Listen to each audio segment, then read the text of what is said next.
Hello everybody, welcome back to Scifun Academy for little kids. Today we are talking about magnets. Magnets are very interesting. If you take a bunch of iron nails and a bunch of copper coins and bring a magnet close to them, the nails will stick to the magnet, but the coins will ignore it. This shows magnets stick to metals, but they don't stick to all metals. Magnets only stick to things made of iron or steel. These metals are called ferromagnetic. Ferro means iron. But wait, what exactly is a magnet? Magnets are pieces of rock or metal. These objects pull and stick to ferromagnetic metals and even other magnets. Every magnet has two ends called poles, a north pole and a south pole, just like Earth. Yes, the Earth is like a giant magnet. If you take two magnets and put a north pole and a south pole together, they snap together. But if you try to put the same poles together, they refuse to stick. That's called repelling or repulsion.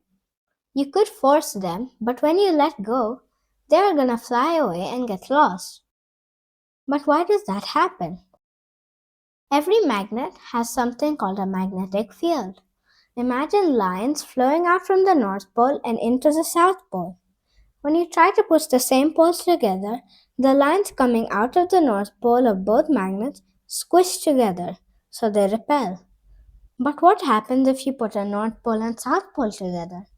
The lines from the North Pole of one magnet flow into the South Pole of the other magnet. They don't fight at all. And the magnets snap together, making one big magnet. Okay, we understand why magnets stick together. But why do ferromagnetic metals stick to magnets?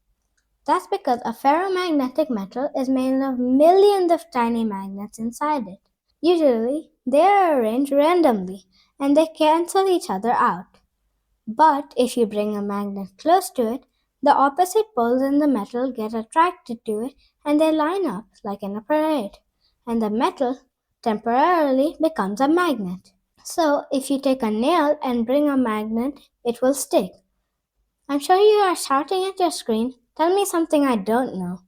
Did you know that you can stick another nail to that one and another one to that one to make a chain? The magnetic power passes right through them. If they fall, your nails are too heavy. You might need a stronger main magnet.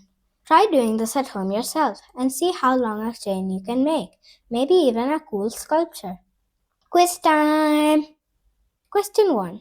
What types of metals stick to a magnet and what are they called? Answer. Iron and steel. They are called ferromagnetic. Question 2. Why do magnets repel? Answer. Magnets have a magnetic field. The magnetic lines coming out of the poles squish together and repel. Question 3. What are the poles of a magnet called? Answer. The north and the south poles. Great job, little scientists, and keep on learning. Please like and subscribe and hit the bell icon for more such videos. See ya!